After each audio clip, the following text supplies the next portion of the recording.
Shala. Today's class is dedicated for NEET aspirant, and we will discuss about respiration topic, and the series is basically, we can say that is प्रयास NEET biology practice series. सो आप लोगों को इतना बात याद रखना है.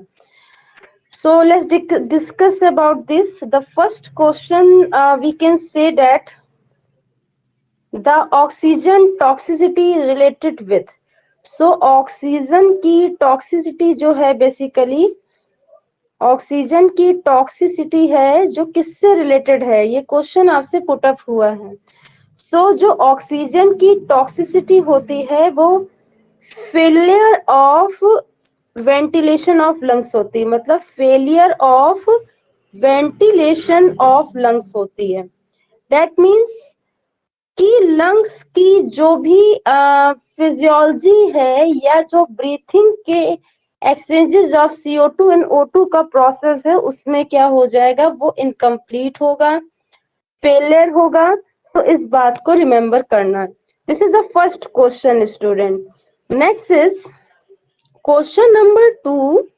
Okay, next question is what is the vital capacity of lungs. So basically vital capacity जो basically होती है बच्चों, that is vital capacity. So what is vital capacity? That is the total lung capacity. Total lung capacity. Okay, total lung capacity minus residual volume. Residual volume. So this is vital capacity. Okay, total lung capacity minus the residual volume, that is the vital capacity students. So इस बात को याद रखेंगे. Next question is, in a rabbit, अब in the reference of rabbit से आपसे पूछा गया है. In rabbit, two fibroelastic strand larynx extend between the, जो साउंड बॉक्स होता है that is the larynx, ये बेसिकली कहाँ पे एक्सटेंट होता है ये आपको बताना है. सो इसका जो एक्सटेंटेशन है बेसिकली वो है थायराइड एंड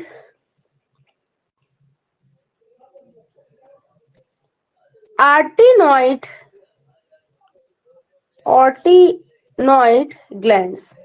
सो जब भी ये क्वेश्चन पूछा जाए तो याद रखना है रैबिट लैरिंक्स का जो एक्सटेंटेशन है वो थायराइड एंड एर्थेनाइड ग्लैंड के बिटवीन होता है. तो इसको आप लोगों को याद रखना है. ठीक है, ओके. नेक्स्ट क्वेश्चन है जो बेसिकली काफी इंपॉर्टेंट भी है, that is HB oxygen dissociation. So ये काफी इंपॉर्टेंट है. HB, that is question number 4. Okay, HB oxygen dissociation जो होता है, डीएसोसिएशन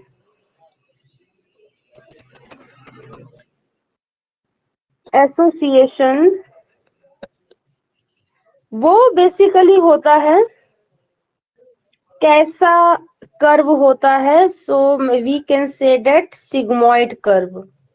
okay, this is the sigmoid curve student. So इस बात को याद रखेंगे, this is a sigmoid curve. So इस क्वेश्चन को याद रखिएगा. This is a very prominent question, question number 4, that is the HB oxygen dissociation curve is always sigmoid curve. So इसको रिमेम्बर करेंगे. Then question number 5 is a very important question. Okay, respiratory center. This is a respiratory center. So respiratory center is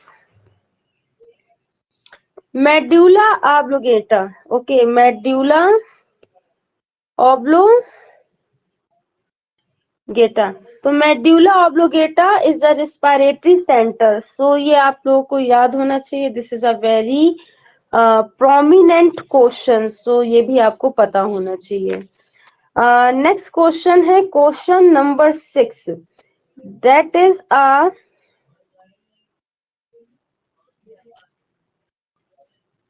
कह रहा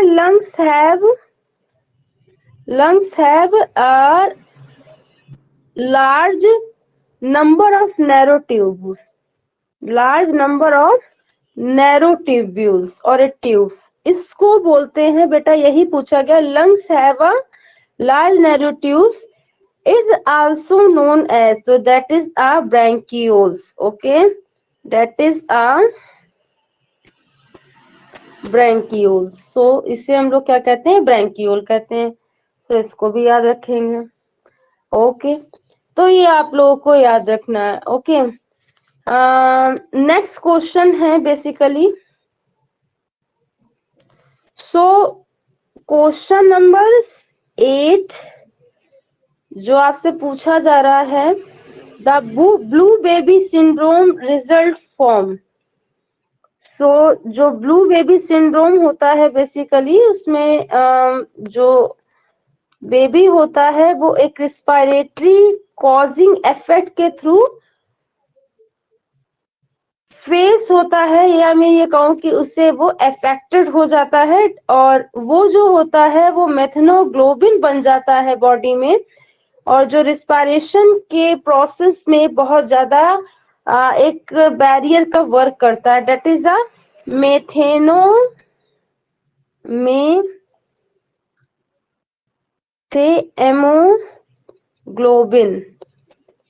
सो ये भी एक काफी important point होता है। सिक ब्लू बेबी सिंड्रोम जो है वो basically result to form a methaemoglobin. So basically HB का फॉर्म इसमें होना चाहिए, बट इसमें मेथेन का कंटेंट ज्यादा होता है ग्लोबिन में।